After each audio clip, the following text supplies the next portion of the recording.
They both performed well. So remdesivir is the most potent thing that we can find in the lab. Hydroxychloroquine and a number of chloroquine derivatives, which are related to hydroxychloroquine, also did well. I do have my reservations about hydroxychloroquine for a number of reasons.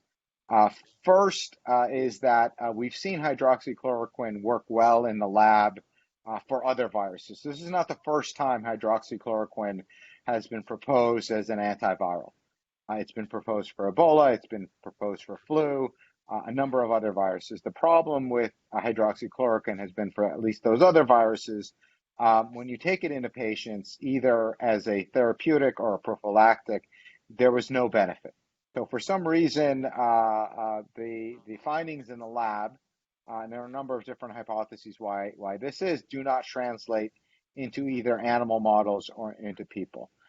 The second reason I have a reservation about hydroxychloroquine and people getting excited about it is that the set of clinical trials that people have used to really get excited about it were really what's called underpowered. It means that there weren't enough people in that trial to really be able to gain any sort of statistically significant conclusion. And so what typically happens in the clinical process is that you do these small cohort studies where you have a small number of people. If you see some benefit, then you go to a larger cohort, right? And then you do what's called a case control study where half the people get placebo, which means no drug or a sugar pill, and half the people get your drug.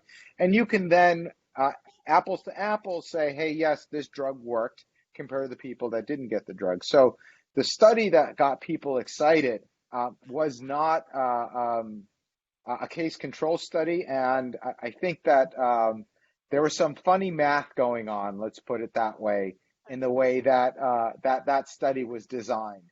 So I think that, yes, I mean, I think it's good for people to get excited and have optimism, but we also need to let the process stay its course, right? There is a well-trodden development process that we go through, right? Where we test these compounds in animals, then we test them in people, then we test them in a bigger group of people to measure if we do have significant outcomes that these drugs actually do present a benefit to a large majority of the population.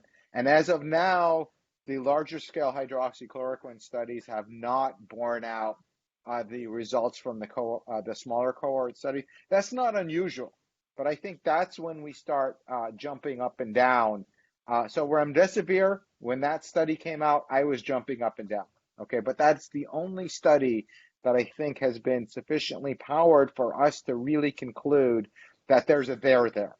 Everything else is hope, and hope is good, but it's not a clinical strategy, right? And so I would encourage your listeners to cheer things on, and we all want things to succeed, but not really start going out and asking your doctor for things, especially because you're taking them away from people who actually need it for other indications, until and unless there's conclusive medical evidence that this does or does not work.